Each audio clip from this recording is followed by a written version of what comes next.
The daughter of the water. Ur was a girl as bright as the morning sun, with skin the color of honey and a laugh like tinkling bells. Her friends at school called her Nwamiri, the daughter of the water, because she was as tall and graceful as a river reed.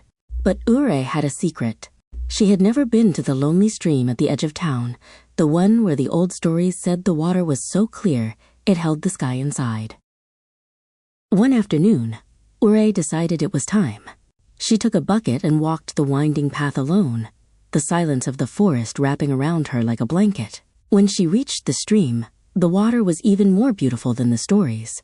It was like a mirror, reflecting the trees and the clouds perfectly. But the mirror held more than just her reflection. A flash of gold caught her eye. A creature, half human, half fish, with shimmering golden scales and delicate gills, floated just beneath the surface. Pendants made of shells and smooth stones hung from her neck. Yor was terrified, but a strange stillness held her in place. She couldn't run.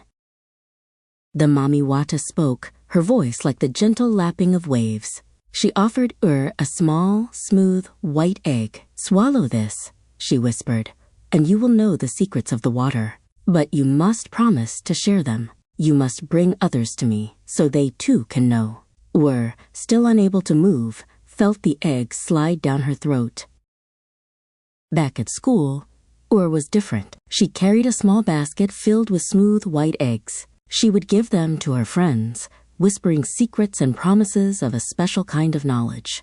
Soon, a small group of girls followed Yor, their eyes holding a new, distant look. They were all part of the secret now. Ada, a quiet girl with a kind heart, noticed the change. She saw how Ure and her friends would huddle together, whispering, their laughter sounding hollow. She saw the eggs they carried.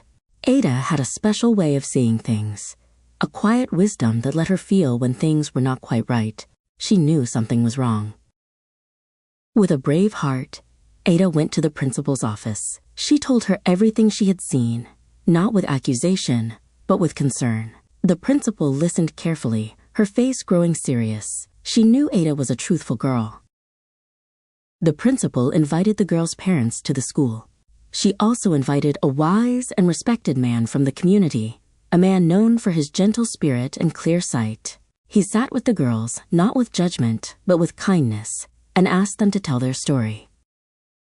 One by one, the girls began to speak. They told of the lonely stream, the golden creature, and the promise they had made.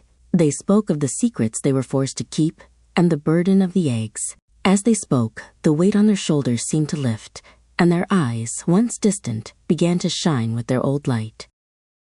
The wise man smiled. "The greatest power," he said, "is not in keeping secrets, but in sharing the truth. You are free now." And as Yor and her friends walked out of the school, they felt the sun on their faces, brighter than it had ever been.